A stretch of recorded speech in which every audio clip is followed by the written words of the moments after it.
Hola, everybody. Welcome back to the Chats with Yvonne podcast with me, your host, Yvonne Armenta, where I talk about public speaking con cultura. I'm really excited about today's podcast episode because it's all around how to get started with public speaking. Whether you want to be on the stages, you want to facilitate conversations, you want to grow in your public speaking simply for no other reason other than to have better communication skills, public speaking is for you. It finds you everywhere you are, even if you don't want it to sometimes. It's wherever you are. So today we're going to focus on how you can get started. I'm going to talk a little bit about some tips that I have for beginner speakers as well as people just continuing in their public speaking journey. Before I do any of that, I do want to take time to acknowledge our LA community and everything that they are going through right now. To some capacity, everybody's been impacted and affected. I personally know folks that have lost their homes, and it is devastating. No sabes ni qué hacer, ni qué decir.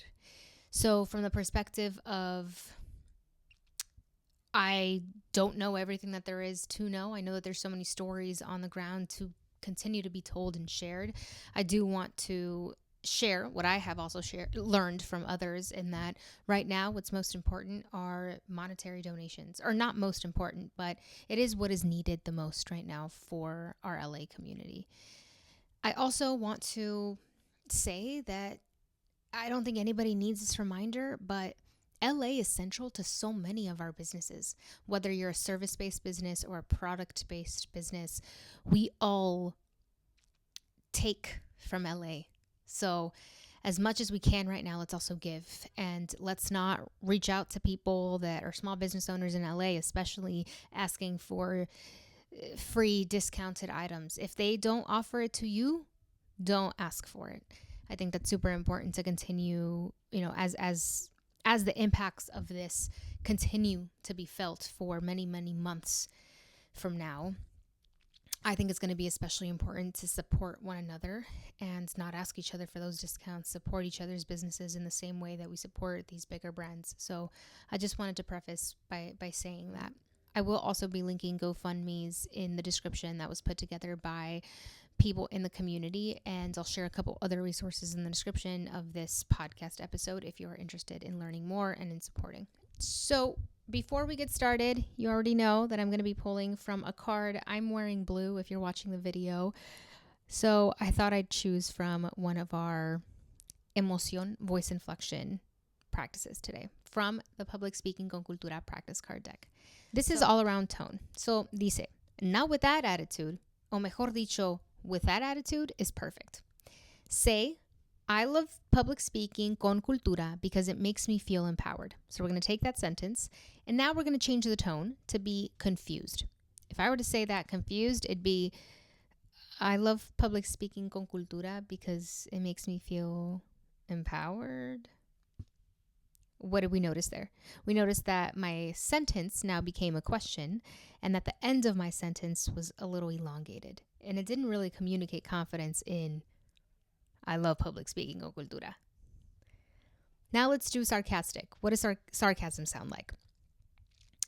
I love public speaking con cultura because it makes me feel empowered. I don't know if that sounded sarcastic or more, I don't know. I don't know if sarcastic is the right tone that I adopted there, but it sounds fake. It doesn't sound genuine, right? Now I want to say it in a loving way. I love public speaking con cultura because it makes me feel empowered. What was the shift there? What did you notice in the way that I delivered that? How did you feel listening to that versus the other two? And the question that I have you reflect on here is, what do you notice about the rhythm of your voice when you change the tone? Does it change the meaning or potential interpretation of the sentence? And the truth is that it often does. The way that you say something does have a really big impact in how someone perceives it. If I am telling you that I love public speaking con cultura because it makes me feel empowered, but I end my sentence with the question mark, or I sound not as confident in my delivery of it, or I sound actually disempowered in my delivery of it, you're not going to believe it. And then if you don't believe it, that means that as a public speaker, I haven't done all that I can do to create impact. So The Emoción Voice Inflection con Sazón practice cards are meant to help you hear yourself, hear other people, express emotion, and really capture what you feel when you hear someone speak. With that being said, let's go ahead and move on to our podcast segment for today, which is going to be all around how to start public speaking. This is your toolkit for beginning your public speaking journey, continuing to grow in it. So, growing up, I was the shy, reserved kid that read the book in the corner of the parties or was crocheting because at the time that was the thing that I was into. I remember in summer school, they taught us how to crochet and I was addicted to it. Iba a la Goodwill and I would buy all of the leftover yarn and just create scarves that were not the best. I don't even know where they ended up, but at one point I had a big box. My mom had a big box filled with all my crochet things, but I was that kid. And it wasn't because I didn't like to dance or because I didn't want to get up and dance at the parties. It was simply that I just kind of didn't know how to initiate. I felt uncomfortable by the initiation of let me get up and dance. And even when my mom and her friends and everybody would come and grab me like, oh, vente a bailar, vente a bailar, you know, I would move around a little bit, but then I would quickly go back to my seat and go back to what I was doing. And I realize now that it was a fear of being seen. I thought that everybody was staring at me. And it wasn't that I didn't think I was a good dancer because I love dancing. The actual reason that I learned to dance was because I watched other people dance. As the little girl that was shy and a little bit more reserved in the corner of the room, I had a lot of time to observe. And so I would watch people's feet. I would see the way that they moved to the beat of the music, and it almost just came naturally to me. So I didn't believe that I didn't know how to dance. I just didn't want to be seen. And I think that that is a really great connection piece to public speaking. It's not that we often feel like we lack the skill to speak. We do it all the time. And it's not that we don't like it or that we're fearful of it because it's something we just don't like doing. I actually think that it might be something we're fearful of because we're afraid of being seen doing it. We are afraid that someone is going to stare at us while we're speaking, and the truth is that they are. But right. What happens here, and what ended up happening too with me, and I think it's something that I'm still unlearning, right, is that when you tell people enough times that, no, I don't want to, or you shy away from the thing like dancing or public speaking, eventually they're going to stop asking you. Eventually, those opportunities to public speak are not going to be there. Eventually, those opportunities to dance, even though you really want to, are not going to be there, not because you're not skilled at it, but because you've told people enough times no. And they assume that you don't like it. They assume that it's just not your thing and that maybe you're just not comfortable with it and never will be. So you stop getting those opportunities to actually do the thing that you're afraid to be seen doing. Or you yourself be seen, but that you really crave. We all want to be seen. And public speaking affords us the tools to be able to do that. And I want to start off by redefining what public speaking is. So many of us have this idea that public speaking is being the only one on stage speaking to a large crowd of people. And yes, that is public speaking, but it's also in those daily interactions that you have. It's also in those board meetings that you're in. It's in the classroom setting. It's in the one-on-one conversations that you have with people. Any opportunity that you have to speak, to say something out loud, and to communicate through the spoken word, that is you practicing public speaking. It's the chisme sessions with the cafecito and chisme sessions, right? Part of the reason why the deck of cards has el chisme, which are all storytelling prompts, is because I so vividly remember, and I share this too in one of the cards, but I vividly remember being in Mexico. I would go every single summer and I would hang out with my grandma, and all my tías would come over to my grandma's house, and mi abuelito, mi papá Toño también estaba ahí. We would all just sit outside on a bench made of cement, what was left over of them building a home, right? And we would sit there y pasaba la gente y no necesariamente, we weren't necessarily talking about people as they walked by, but stories would come up, right? Moments of, oh yeah, that person right there knew your mom when she was 3 years old. Oh, escuchaste que esto. Sometimes good chisme, sometimes, yeah, a little bit of too much mess talking, right? But nonetheless, it was storytelling.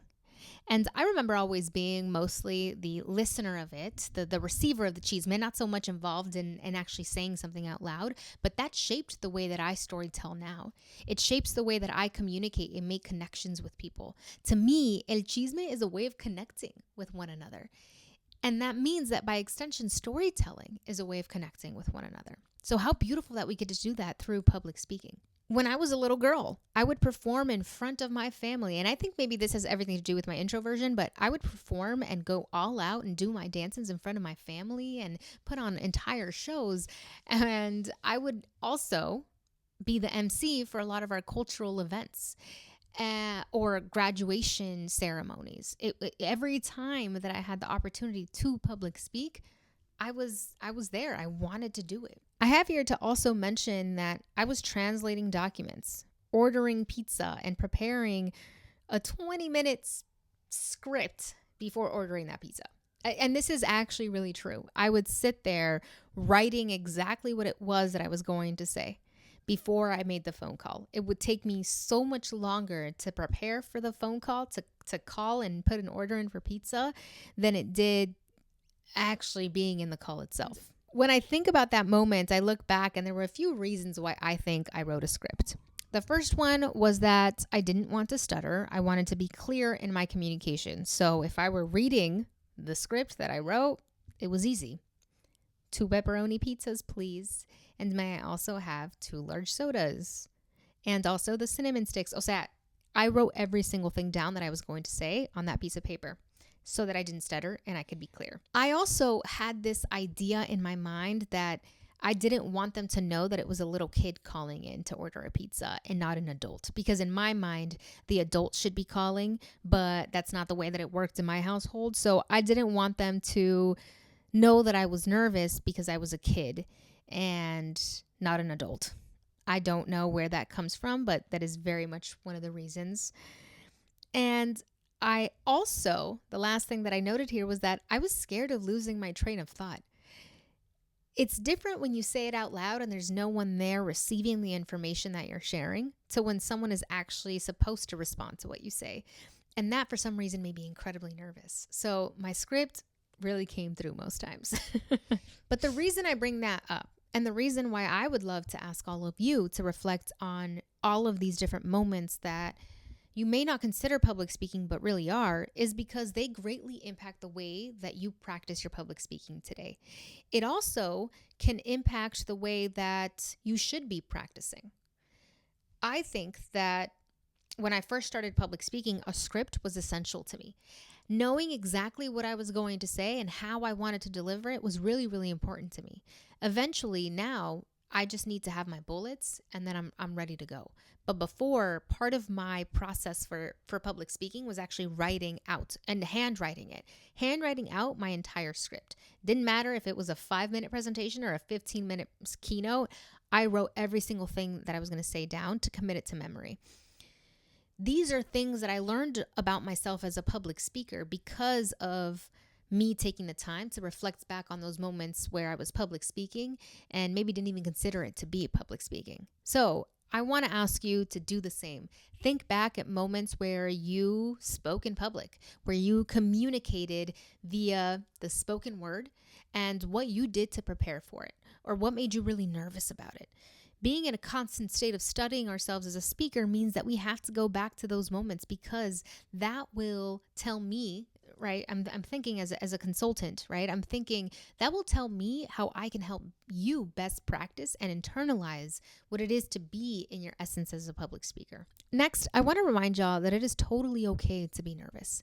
I also, in the practice card deck, have affirmations. And the reason I have these there is because affirmations were so important in my career as a public speaker right before getting on stage. O sea, I would say, Yvonne, ponte perra. Yvonne, you got this. And that was what I told myself right before going on stage, and it worked. Affirmations are like a Band-Aid. In order to really understand the roots of why you feel or don't feel a certain affirmation is true, you have to reflect on it. And I created these affirmations because I wanted you to have something physically to touch, to hold, to read out loud and say to yourself before going on stage. But I also prompt you to reflect. I prompt you to think about, well, if I were to convert that affirmation into a question, what would be my answer to it? And so affirmations are really important in our public speaking. At least I think so. Just talking to yourself nicely, being nice to yourself is so important. But even more important, or maybe equally as important, is understanding why you get nervous. Affirmations can be a little bit of a band-aid for those nerves, but understanding why you get really, really nervous is essential. Are you nervous because you don't know the content? Okay, that tells me that you need to invest more time in researching. It tells me that you need to invest more time in actually being an expert at the content that you're presenting. And then you'll be a little less nervous. Are you nervous because of the people in the room? Do you not feel safe with those in the room? Are you maybe different than people in the room? Okay, that tells me that maybe in our practice, we need to form moments that make you feel equally as uncomfortable, but also work on that standing in your essence and feeling stable in your essence and confident in that. Are you nervous because you're presenting an entirely new concept? Maybe the audience has been doing something one particular way, and it's up to you to show them a new, different way. Okay, that tells me that in your practice, let's focus on the things that make this fun for you. Let's focus on what they know, what context they have, and bring your essence into it. Let's how can we bridge these two ideas together? How can I help you communicate effectively with the people in the room, but also get them to get to that emotional appeal and have them understand why this new way, this new concept is better? Are you nervous because you're being vulnerable? And we're not always taught that vulnerability has beautiful outcomes. And it lets me know that in our practice, we have to practice being vulnerable. That because that doesn't always come naturally to us, because we've learned that it's better not to be vulnerable, then I need to create the space with you that allows you to be vulnerable, to cry it out, to do the things that you need to do to feel comfortable in that essence, in that moment. Again, related to mindset, focus on connection and not perfection. Something I carry with me that I learned through my time in tech in internal communications is that people want to be talked to like they're people. And so often we have expectations of what we think someone should sound like or should write like or should look like when they're public speaking. But I want us to consider who are we setting as the foundation for communication? And why is it white and assertive and a male? Why has that been what we consider to be, if someone is to the point, they're assertive, and they just say what they need to say, that is an incredible public speaker. If they're louder and bolder, that is an incredible public speaker. Why have we also internalized that? And I say we because I'm included in that sometimes. I still constantly go back and forth between my introversion and what I have seen work, quote unquote, work in the public speaking industry. And it's not often my most natural essence of communication. But I know my essence of communication also works. I know my style also works. And so when you are focusing on your public speaking and being hard on yourself, I want you to sit down for a second, reflect, and think to yourself, who am I comparing myself to? Why is my idea of perfection, or why is my idea of impactful rather, not the current version that I am right now? Why is impactful not equal me? And if you can answer that question and be real with yourself about who we see as the foundation of being a great public speaker, then we can start working on, es que no es que I don't need to be perfect. I often have this thought in my head all the time where every single time I deliver a speaking engagement, even the podcast episodes, I think to myself, because I talk about public speaking and I teach other people to be great public speakers and I do public speaking consulting, that means that I have to be perfect all the time. Because if I'm not perfect in my delivery all of the time, what does that say about the work that I do? And that's really unfair to do to ourselves because nobody is perfect. And any given moment, I may have a block, a creative block, no me salen las palabras, or something happened that day that's just not allowing me to show up in my full capacity, and that is okay. We don't have to seek perfection. But if we can seek connection and impact every single time that we speak, you're set. We covered a little bit of mindset. I want to shift over to what steps you can actually take to get started. If you're someone that has never spoken in public before, though I will beg to differ, if you are someone that wants to be on the stages, this is what I would consider to be something that you can do right now. The first one is starting small. Finding those low pressure environments like volunteer organizations, maybe going to networking events, finding a virtual space to practice in, which I will have something for you very, very soon. But start small, or to go home or go big. Like, you could just jump right into it too. That's how I started my public speaking journey. I was exposed to it in high school, but my very first paid keynote engagement was to 1,500 people. And I just kind of went for it. So I didn't ever really start small.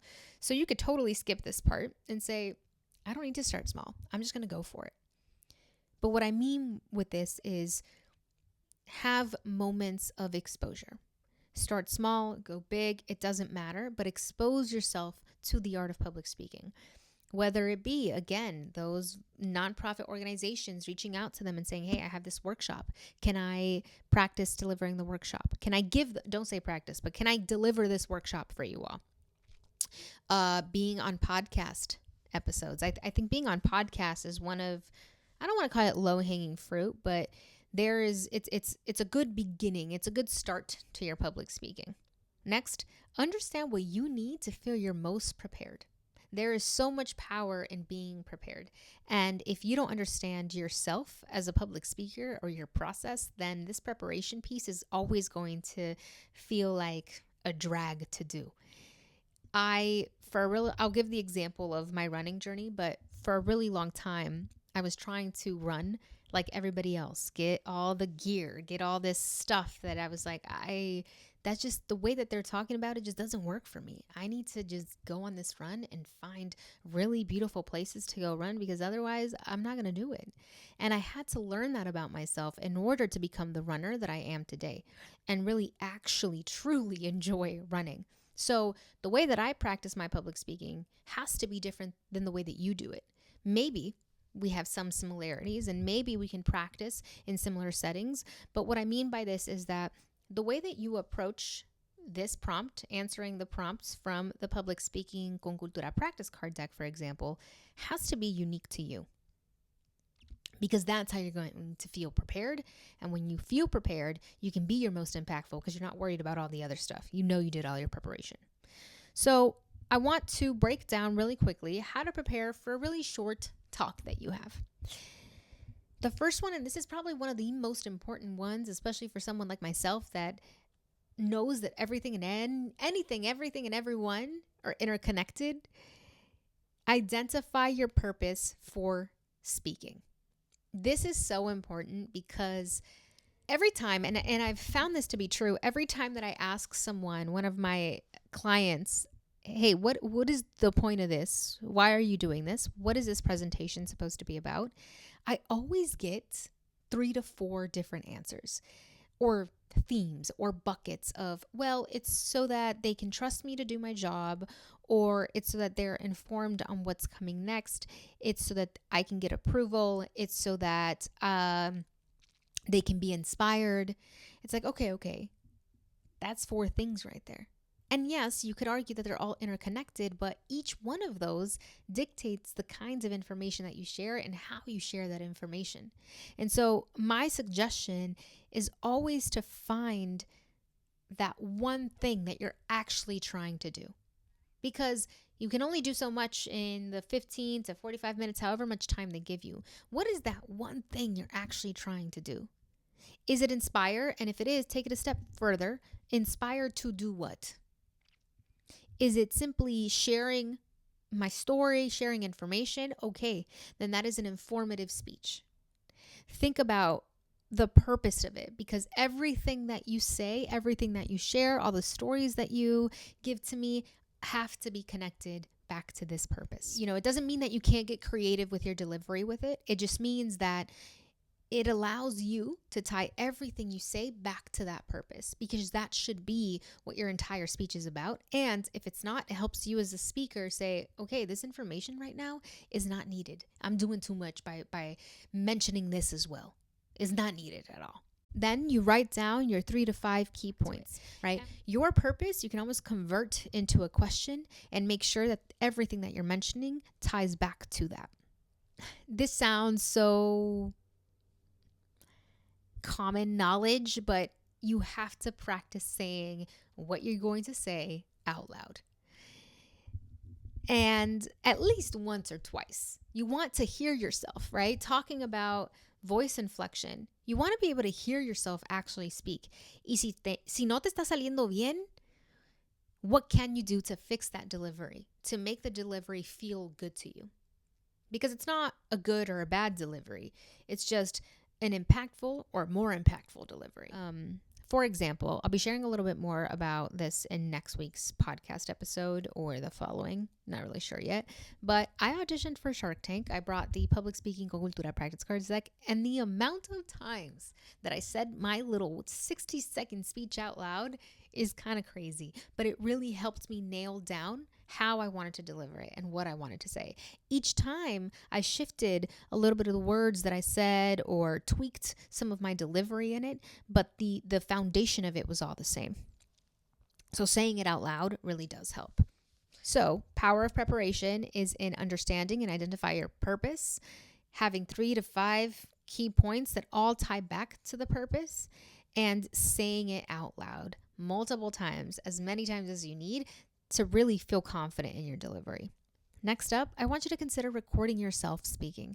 And I understand how awkward it is to watch yourself. I feel this way when I'm editing videos. I feel this way when I'm watching old keynotes that I delivered. But it is actually one of the best ways to improve. You know you best. Again, I will never get tired of saying this. Public speaking is about being in a constant state of studying yourself as a speaker. That is how you grow. So watch yourself speak.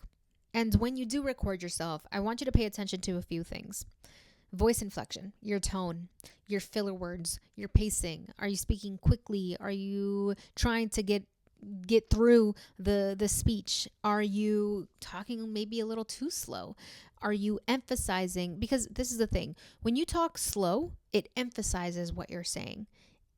And if you emphasize and speak slowly throughout the entire thing, it means that emphasis, basically, it's like thinking about it as it's italicized.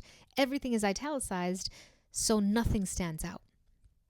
Those things really impact your delivery. Watch for those nonverbals. What are your hands doing? What are your eyes doing? How are your hands moving from place to place? How is that impacting your delivery? And watch yourself on mute. I think this is one of the best tips that I've ever gotten is watch yourself or anybody else. Watch the speech. You know, if you're recording yourself, you know what you're talking about.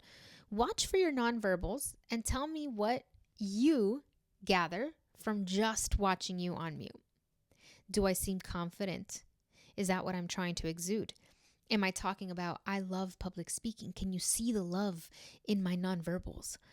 I'm talking about a scary experience. Can you feel, without hearing me, can you feel and see me being scared? And this one, I really love to ask folks this question, but when you're watching yourself speak, what do you notice is not you, and instead are the nerves peeking through? Because again, if we go back to my previous tip, you have to understand why you're nervous. And then as your consultant, I can help navigate those nerves and practice for those nerves specifically. But I also want you to be able to see in those moments when you're recording yourself and hearing yourself speak, where am I and where are the nerves? Who is actually presenting? Is it the Yvonne nerviosa or is it this actually Yvonne standing firm in what I'm saying? And of course, and especially if you're just starting off your journey, I think feedback is incredibly important. Giving it, receiving it. You are an audience member. You know as an audience member what you need to be engaged. Creates almost this rubric of audience engagement for yourself based on what engages you. Take note of when you hear speakers, What impacted you about how they delivered something or about what they said? Is there something that you can learn from that? When you practice your public speaking, ask people for feedback. Ask one of your close friends in the audience, like, hey, can you give me feedback on the way I shifted my body back and forth? Can you give me feedback on this particular part of my introduction? Ask and seek the feedback, because that's going to be incredibly important for your growth as well. All right, this is a little bit more around the actual presentation techniques. So the first tip is around embracing simple visual aids. So many of us put so much text on slides or too many pictures, and it dilutes our message. It just does. It simply does, because then people are not paying attention to you and they're paying attention to the slides. And I want to share this example. Recently, I had a consultation with someone who wanted to have more visuals, but wasn't sure that it would be well received. And I shared that there are subtle ways to incorporate visuals into your presentation in a way that makes sense. For example, one of the things that I really like to do in my internal comms presentations in the past was I would add collages of our team members, so pictures of them, and put it in the background of a slide, a title slide or a header slide, whatever it was. Make it transparent. And that way it was still there. There was still something visually appealing about the slide, but it wasn't taking over the information that was on the slide, because the information on the slide is also equally important and you want to bold those things. But it made sure that, one, it was visually appealing, but then two, that they understood that the underlying reason for all of these internal comms initiatives is actually for people, is to remain people-centric. And so having them, even if it was sort of in the background, it unconsciously let people know this is about people at the end of the day. The reason I'm doing all this is because I want to talk to people like they're people, and I want them to feel like I'm talking to them like they're people. I know I mentioned saying stuff out loud and practicing out loud every single day, and that is very, very important. But I also know, as myself, as an introvert, I am in my head a lot as well. And sometimes what helps me is actually practicing in silence. So mouthing what I'm going to say, but not necessarily hearing myself speak. I have to process it in my mind first, and then allow it to come out the way that it's going to come out, right? I think that this is one of the ways that allows me to focus on my gestures and what I'm doing. And it's almost like eventually, because I practiced already out loud and I'm practicing now in my head in silence, my gestures cue me to some capacity. They let me know what's coming up next, or they let me know what to emphasize. I find that when I practice in silence in my head, my gestures are a lot bolder.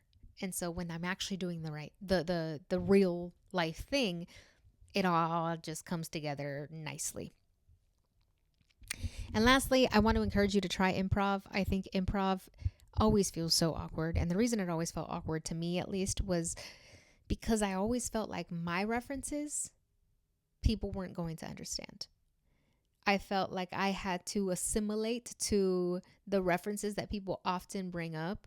And I'll tell you, one of the things that I am always afraid of people bringing up, because everybody and their mamas has watched this, is Harry Potter and Star Wars, right? References of those, I'm like, I literally, all I know is Baby Yoda, because this dude is everywhere, right? But I don't know anything.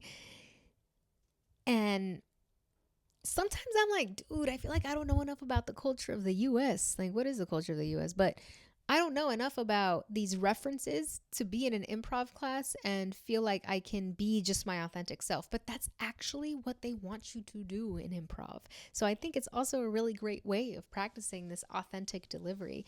It's that it doesn't matter if the person next to you doesn't understand your cultural reference. El Chavo del Ocho, if they've never watched it, oh well, they are still going to respond because it's improv. So I think it removes this pressure of feeling like you need to say the right thing and just saying the first thing that comes to mind, because you know that no matter what, the conversation has to keep going. The last part that I want to talk about as we're talking about your public speaking toolkit for beginners is getting paid. You do not have to wait until you get a really good large audience speaking engagement to start getting paid to public speak. You can start getting paid right now to speak, because here's the thing. It's not just about you as a speaker.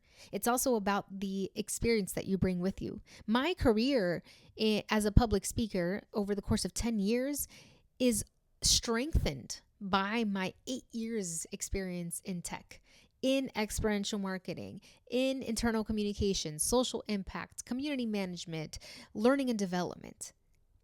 I am already, even if I had 0 years of being a speaker, I have experience. That means I should be getting paid to talk about it. And I'm going to give you a very, very, very general look at what you could be getting paid to speak. But you have to keep in mind that things depend on a lot of other things, right? How much you charge for a workshop is different than what you're going to charge for a keynote, is different than what you're going to charge for a panel, is different. So I want to give you a ballpark just to start giving you an idea of what you could potentially be getting paid. I'll preface this with saying that my first speaking engagement, I was paid $15,000. And that was me before what I would consider to be an experienced speaker, being an experienced speaker. I got paid $15,000 for 15 minutes of my time. So these are just averages of what I'm sharing. So someone that's just starting off, you could get paid anywhere from $500 to $2,500 for speaking. Someone that is a little bit more of an experienced speaker, meaning you've built a reputation on speaking or even built a reputation on that career that you have, could get paid anywhere from $3,000 to $10,000 per talk, depending on the type of talk that we're doing, toda la cosa. Someone that is a well-established thought leader, $10K and up. And when I say $10K and up, I really mean $10K and up, $25K and up. So getting paid to speak should be something that you start your public speaking journey already knowing that you're going to do. I try to encourage people to, yes, do those free, unpaid public speaking engagements, but don't feel like you need to gather a bunch of those in order to then go and get paid to speak. You don't need to be on more podcasts. You don't need to give more workshops for free. You can start getting paid for those things. If you feel like it's good exposure and it's paying you in good exposure, do that, but you should also be getting paid to speak. As you're developing your toolkit as a public speaker, and if y'all want me to do a deeper dive into getting paid to speak and even provide some of my experience, but also research in the field and depending on what different people do across sectors, I would be more than happy to do that because I am so tired of people not getting paid to speak. I think that it's especially hard because as Latinas and in our community, we are creating the types of spaces that we want to provide for people to shine their light, to be in the spotlight, but we don't have the funds to pay people. And I think that there's a balance that we all have to manage. I'm just starting off my public speaking career maybe, and I feel like I want to do this for free for the exposure and to get practice. Beautiful. But also setting boundaries with yourself and understanding that if you are someone that wants to make this a full-time thing and you want this to be a main source of your income, you have to set those boundaries for people. And you have to understand what your rate is as a speaker. Those are really, really, really important things to consider as you're starting your public speaking. So that's just a base, an average, but I want you to consider what it might look like to do a keynote. Keynote is always like top. El top del top. What? I don't know if I've heard that anywhere, but keynote is always top. You're always going to get paid more for delivering keynotes. Workshops and trainings are different. Panel participation, being an MC for an event. You might charge differently for virtual engagements versus in person, which as you are starting your public speaking, I really want you to prioritize in-person speaking engagements. Being a podcast guest and doing virtual speaking engagements is really great practice and it gets you exposure to some capacity, but there is just nothing like speaking in person because it teaches you so much about yourself, but it also, I think, furthers your impact and connection with the audience. And it further proves or adds to your resume that you are a public speaker that can speak virtually on a podcast and in person. There's just such a difference in the way that you stand, the way that you communicate when you know and you can see someone on the receiving end. So I'd love for you, especially if you're starting off your public speaking journey, to really dive into and prioritize in-person public speaking engagements. I have so many notes here, y'all. And I actually think I'm going to reserve some of these notes that I have around your rate card and all those things for a separate podcast episode, because I think that's really, really important to talk about. Hopefully you have an idea of the things that you need to do to start public speaking and to really create a journey for yourself as a speaker in whatever direction you want to. I would love to remind you that public speaking is a skill that anybody can learn. If you're someone that thinks, oh no, pero a ella le sale mejor, or oh, she's a natural speaker. No, nobody is. Nobody is. Some people have a more natural inclination to connect with people in a different capacity. Some people have a natural inclination to storytell, but why? It's because there's something in their lived experience that has given them those tools. So you can learn those tools and you can have those tools too. Maybe not through the same lived experience, but through different exposure of other things in other ways. So anybody can become an incredible public speaker. It really is about reflecting and understanding your experience with public speaking, using the tools available to you, and taking action on your public speaking journey. You have to say it out loud. You have to share it with people. You have to get over that no quiero. You have to get over the fear of being seen, because I know that that's what we want the most. We all want to be seen for our contributions, for our stories, for what we have to share. And we have to get over that fear. And I know it's a lot easier said than done, but aquí estamos, and this is your community to be able to do that. Before I really let you go, I want to share, I started this episode talking about dance, and I really love to dance. One of my biggest dreams in life, or something that's on my bucket list, is to go to la Ciudad de Mexico and dance cumbia out there, Cumbia Sonideras. Because I don't know if y'all have ever seen, but there's videos that come up in my algorithm that are las señoras y los señores just at the park in Mexico having fun and enjoying themselves dancing to Cumbia Sonideras. And that kind of music is something that I listen to so often. I love dancing to it. And yet I know that the roots of cumbia are not in Mexico. And so I started to look into what the history of cumbia and how it got to Mexico, where it even came from, how it actually got there. And the reason that I'm bringing this up, and the reason it's tied to public speaking, is that we all, to some capacity, remix things and make them our own.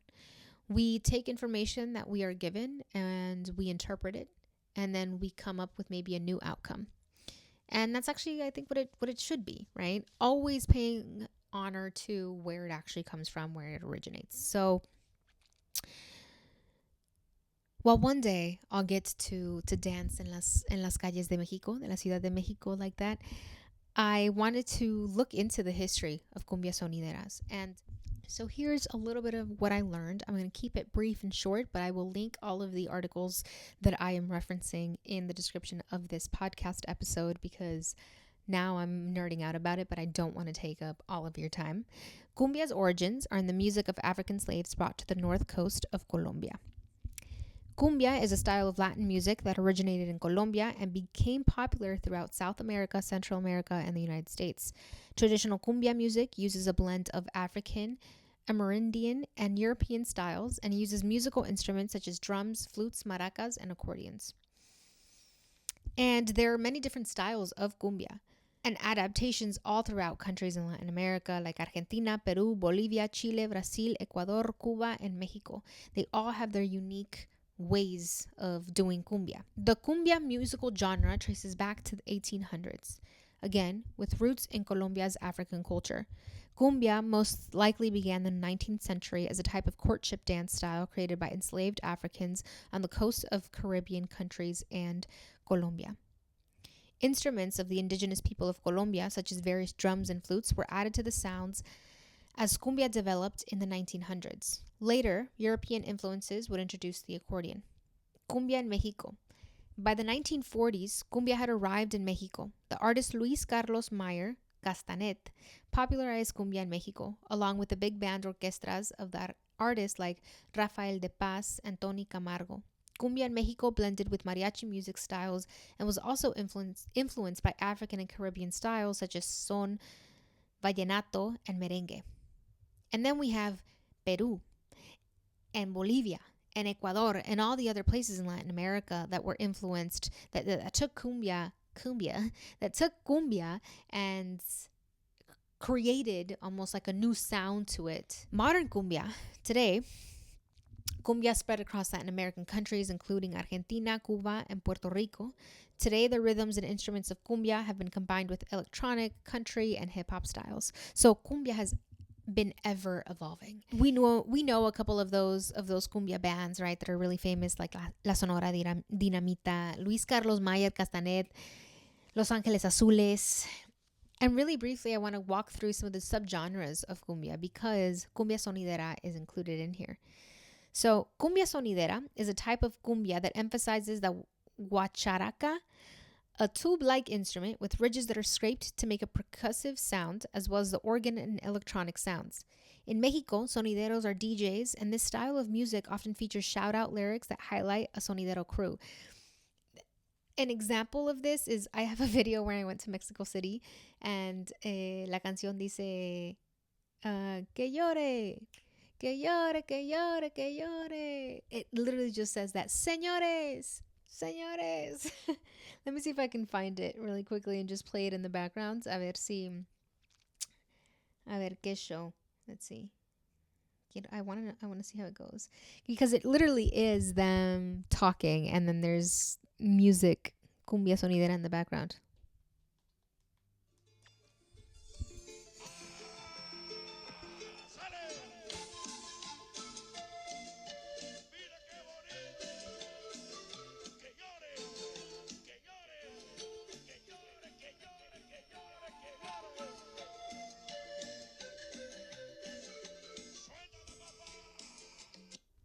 Gosh, I just, that kind of music just does something to my soul. And the reason I wanted to bring it up and share it with you all is because I think there's so much power in understanding the histories of what currently exists. History is so important. And if we don't take the time to go back and pay attention to it, it's the same reason why I think reflection is so important in our public speaking journey. If we don't go back, we're missing pieces of what it actually exists today. I can recognize the historical context of it. I can recognize that if I enjoy the music solely for what it is and can't fully grasp the concept that this is an iteration of what was before, or this is as a result of what existed before, then I'm missing a complete picture of what it actually means to be engulfed in Cumbia Sonideras. So think about that when you think about your public speaking journey and how important it is to know history, to know yourself and your own history, and bringing that to the forefront and really understanding that and communicating that with impact. With that being said, ahora sí los voy a dejar ir. Thank you so much for being here. If you like this episode, please remember to share it with your sisters, your tías, your cousins, and their mamas. Y nos vemos a la próxima. Bye, y'all.